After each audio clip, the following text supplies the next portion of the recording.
The incremental contribution to the electric field intensity at R produced by incremental charge delta Q at R dash।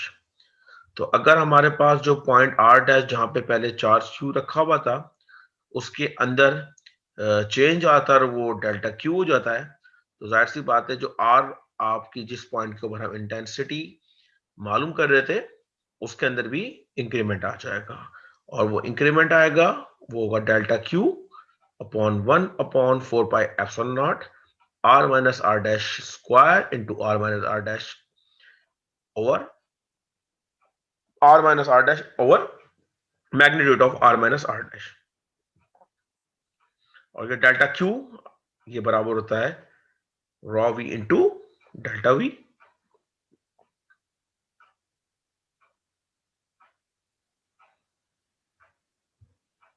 तो ये आपके पास with respect to delta Q अगर charge आपका increment होता है eight R dash के ऊपर, तो ये R जहां पे आप इंटेंसिटी फाइंड आउट कर रहे थे, the contribution of all the volume charge in a given reason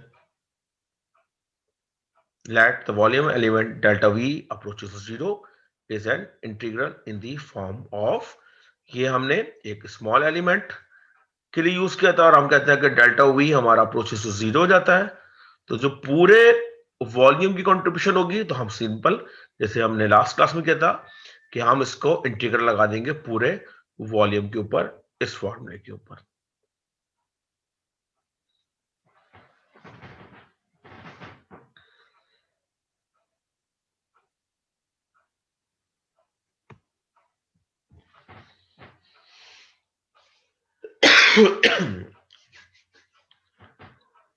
सो अभी तक हमने स्टूडेंट्स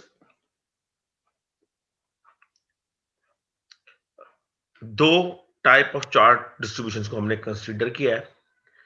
पहली थी पॉइंट चार्ज, यानी कि हमने electric field due to the point charge हमने मालूम की थी, और उसके बाद हमने electric field due to charge distribution throughout the volume with density rho V, हमने उसकी मदद से इंटेंसिटी को फाइंड आउट किया था। ये दो तरह की चार्ज डिस्ट्रीब्यूशन, ये सिंगल चार्ज था और ये वॉल्यूमेट्रिक डिस्ट्रीब्यूशन ऑफ चार्ज थी। If we now consider a filament like distribution, अब एक तीसरे तरह की डिस्ट्रीब्यूशन की बात कर रहे हो जिसको क्या कह रहे हैं, filament like distribution of volume charge density such as charged conductor of a very small radius।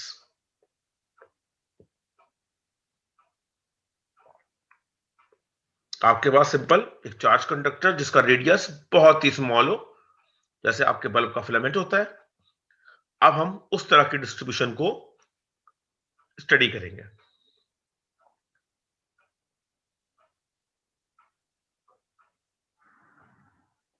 और अपनी कन्वीनियंट के लिए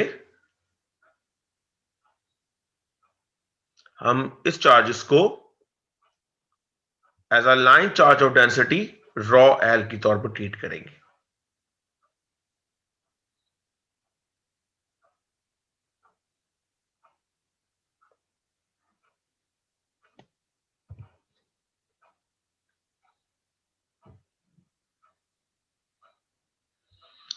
Let us assume straight line charge extending along the z axis। ये आपके पास एक स्ट्रेट लाइन ऑफ चार्जेस की है जो कि z एक्सिस के ऊपर एक्सटेंड कर रही है इन अ सिलेंड्रिकल कोऑर्डिनेट्स। जो हमने अपने सर्कुलर सिलेंड्रिकल कोऑर्डिनेट्स पढ़े थे उन कोऑर्डिनेट्स को हमने डील करना है यहां पे। रिमेंबर मैंने लास्ट क्लास में आपको कहा था कि आप अपनी इस नॉलेज को बहुत गेयर अप कर चुके होंगे। अब मैं डायरेक्ट स्टेप्स के अंदर काम करूंगा और मैं ये उम्मीद करूंगा कि आपकी वो जो कॉन्सेप्ट है अब तक क्लियर हो चुके होंगे। और जो कि z एक्सिस के ऊपर जो सिलेंड्रिकल कोऑर्डिनेट सिस्टम है इसमें ये स्ट्रेट लाइन चार्ज जो एक्सटेंड कर रही है वो कर रही है minus infinity two plus infinity.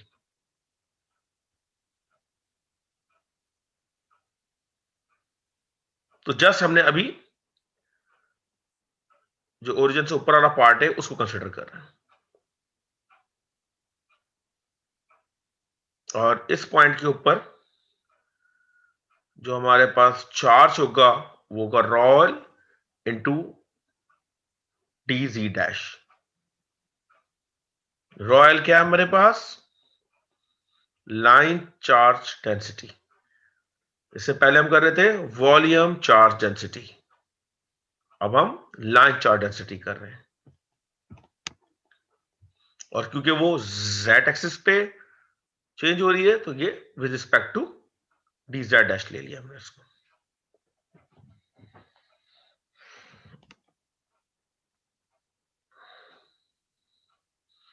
We desire the electric field intensity E at any point resulting from a uniform line charge density। और इस uniform line charge density rho L की वजह से जो इलेक्ट्रिक फील्ड जनरेट हो रही है किसी पॉइंट के ऊपर, हम वो मालूम करना चाहते हैं। और अभी हमने वो पॉइंट पी कंसिडर कर लिया। बाकी हमारी सारी वो जो assumption थी वो सेम रहेंगी कि ओरिजिन से लेके पॉइंट ऑफ इंटरेस्ट वो आर होगा, ओरिजिन से लेके जहां से इंटेंसिटी मालूम करनी है वो आर डैश होगा, और ये according to the vector knowledge capital R बराबर होगा आर माइनस आर डैश के।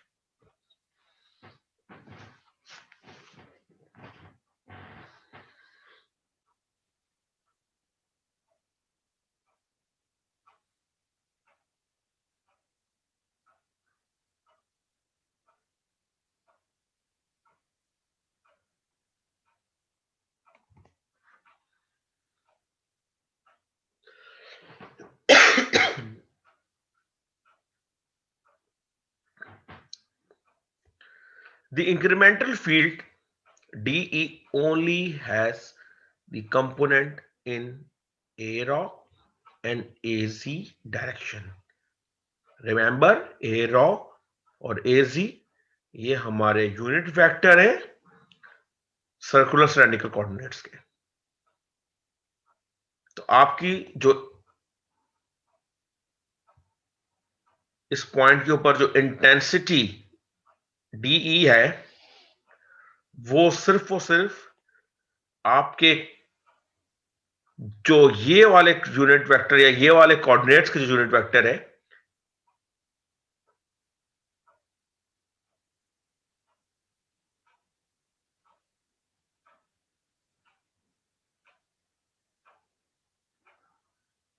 तो आपकी ई के सिर्फ ये दो कंपोनेंट होंगे ए रॉ और ए सी। ए रॉ आपका रेडियस और ए जी जो जेड एक्सिस के ऊपर आपकी मूवमेंट है, and no a phi direction. आपको याद होगा आपके दोबारा से थोड़ा सा रिवाइज कर देता हूं कि सिलेंड्रिकल कोऑर्डिनेट सिस्टम के ऊपर जो पॉइंट होता था सिलेंडर पे उससे लेके एक्स वाई प्लेन के ऊपर हम एक परपेंडिकुलर ड्रॉ करते थे और उसका हम एक्स एक्सिस से एंगल लेते थे, वो होता था फाई। यानी कि जो उसका पॉइंट पी हमारे पास जो स्पेस में होता था उसका प्रोजेक्शन एक्स वाई प्लेन के ऊपर और एक्स एक्सिस उस प्रोजेक्शन का एंगल वो होता था फाई। तो यहां पे क्योंकि ये पॉइंट लाई वाई एक्सिस के ऊपर कर रहा है तो कोई प्रोजेक्शन नहीं है, इसलिए इसका जो फील्ड होगी वो इस डायरेक्शन में नहीं होगी। तो फील्ड होगी रेडियस के डायरेक्शन में और रेडियस होता है रॉ, तो वो हो जाएगा डी रॉ, और होगी जी डायरेक्शन में वो होगी डीई जेड। अब बात करते हैं कंपोनेंट डी जेड की।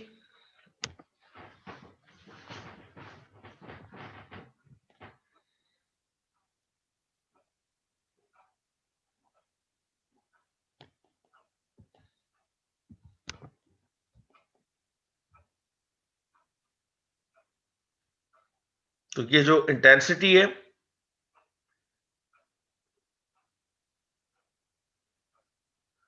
ये बराबर हो जाएगी D E rho into A rho plus D E Z into A C. क्योंकि फाइव वाला फैक्टर वो 0 चुका है इसलिए वो यहां पे ऐड नहीं हुआ। अब जो डी ई जेड वाला हमारा कंपोनेंट है is the result of symmetrical contribution of the line segment above and below the observation point P। तो आपका जो ऑब्जर्वेशन पॉइंट P है और इसका जो कंपोनेंट डी ई जेड है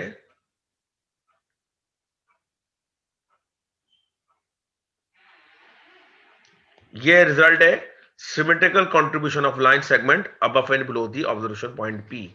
मतलब ये लाइन आपकी माइनस इन्फिनिटी टू 0 और 0 से प्लस इन्फिनिटी तक जा रही है, जो लाइन चार्जेस होंगे। Since the length is infinity they are cancelling each other. जितना यहां से लेके यहां तक लेंथ है उतनी ही नीचे यहां से लेके यहां तक लेंथ है, minus two plus infinity symmetry है। इसलिए जो इस फील्ड का इफेक्ट जितना आपको वेक्टर नीचे होगा इतना ही अपोजिट डायरेक्शन में ऊपर होगा, इसलिए ये अपने आप को कैंसिल कर देगा।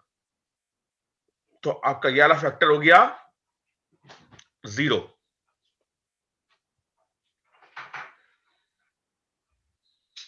तो बचा क्या? This one.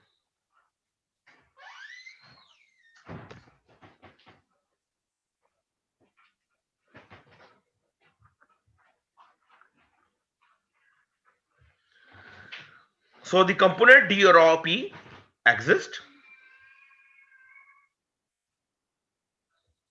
and from the Coulomb's law we know that the E rho will be inversely proportional to the distance to the line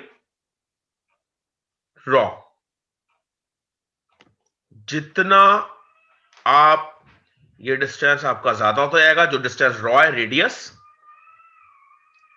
उतना ही आपका ये फैक्टर डिक्रीज होता जाएगा कूलम्ब्स लॉ के मुताबिक।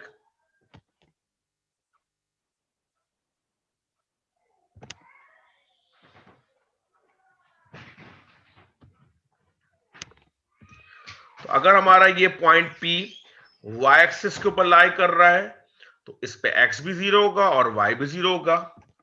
हमारा ये पॉइंट हो गया 0y0।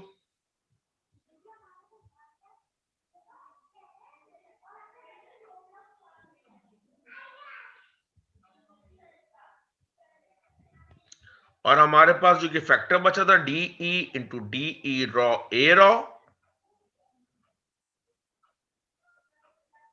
तो जहां पे जो ई रॉ है, जो फील्ड है इसकी हमने वैल्यू सब्स्टिट्यूट कर दी। फील्ड होती है 1/4πε0 T Q R minus R dash into R minus R dash का क्यूब मैग्नीट्यूड का।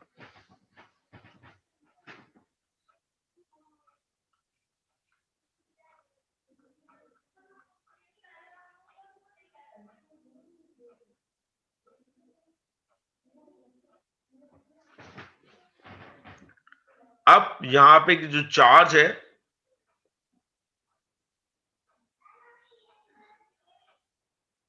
ये बराबर होगा रॉ एल, जो कि आपकी लाइन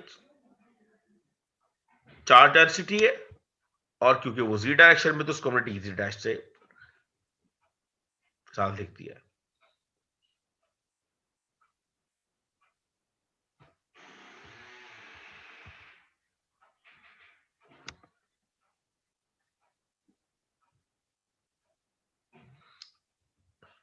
बिल्कुल इसी तरह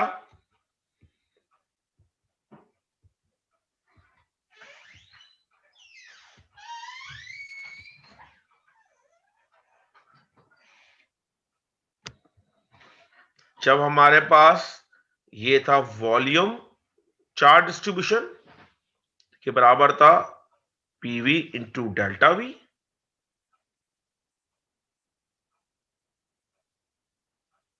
अब क्योंकि ये चार्ज जो कि लाइन की वजह से और उसकी चार्ज डेंसिटी को हमने कहा L, तो ये जगह raw into L into DL, और उधर DL क्योंकि Z डायरेक्शन में डिस्ट्रीब्यूशन हुई चार्ज की, तो वहां पे हमने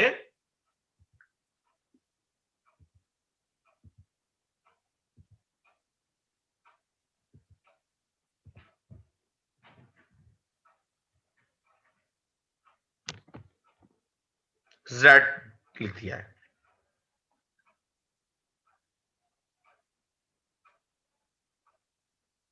अब जो हमारा डिस्टेंस R है,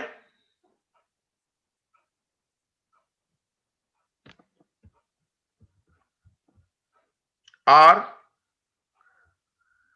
ये बराबर होगा y, क्योंकि y एक्सिस के ऊपर y इंटू ए वाई उसका यूनिट वेक्टर, और यहां पे r क्योंकि हमारा सिलेंड्रिकल कोऑर्डिनेट सिस्टम में हम उसको कह रहे हैं रॉ, तो हो गया रॉ, और उसका यूनिट वेक्टर होता है ए रॉ।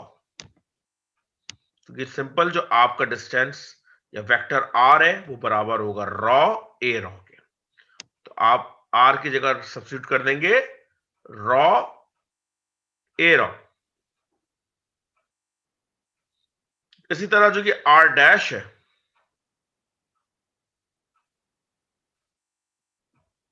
ये होगा z डैश इंटू ए जी।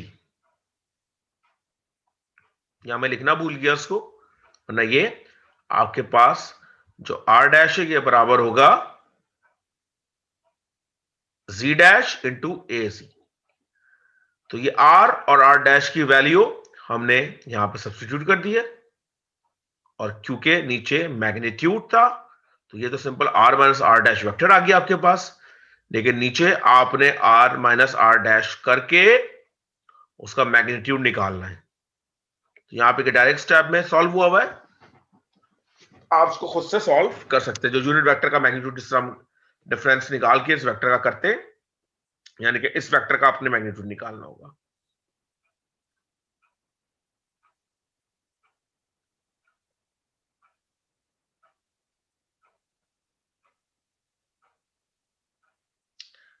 तमाम टर्म्स को हमने रीअरेंज कर लिया है।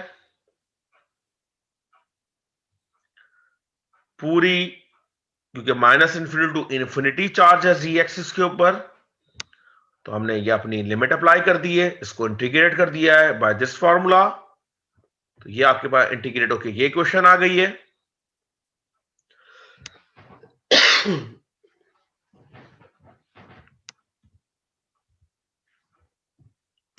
और इसके ऊपर आपने अब ये लिमिट अप्लाई कर दी। लिमिट अप्लाई करके आपके पास जो इक्वेशन आती है वो आती है E rho into rho L upon 2 pi epsilon naught rho. तो ये आपके पास आ गई the magnitude of electric field due to field of line charge.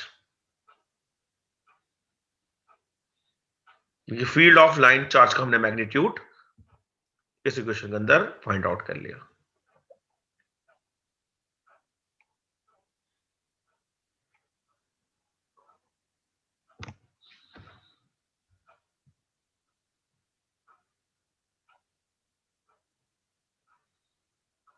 अब क्योंकि ये जो फील्ड है ये हमारी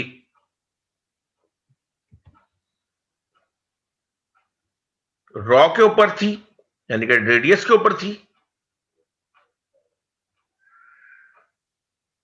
तो यहां हमने उसका यूनिट वेक्टर भी लगा लिया, तो ये आपके पास पूरा वेक्टर आ गया।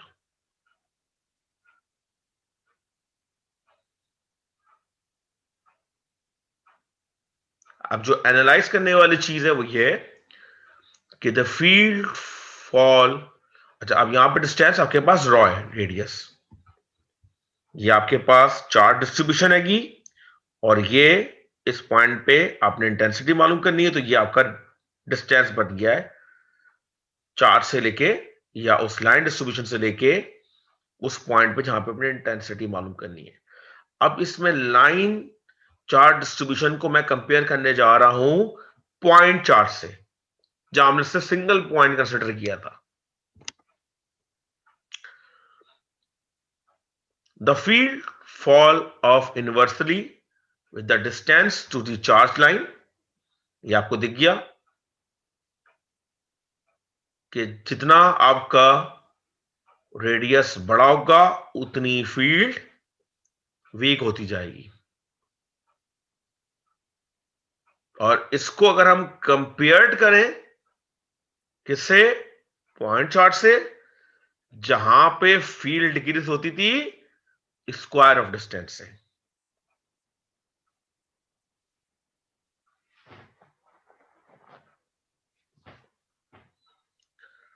तो आपका जब हम पॉइंट चार्ज कर रहे थे तो हमने वहां पे देखा था कि फील्ड की वैल्यू आपके जिस पॉइंट के ऊपर आपको फील्ड मालूम करनी थी और से लेके जिस चार्ज की आपने फील्ड मालूम करनी थी उस पॉइंट से लेके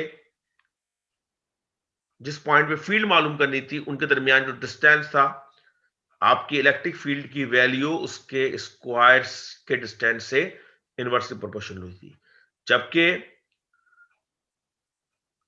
लाइन चार्ज डिस्ट्रीब्यूशन के अंदर आपकी सिर्फ और सिर्फ डिस्टेंस से इनवर्सली प्रोपोर्शनल है, उसके स्क्वायर से प्रोपोर्शनल नहीं है।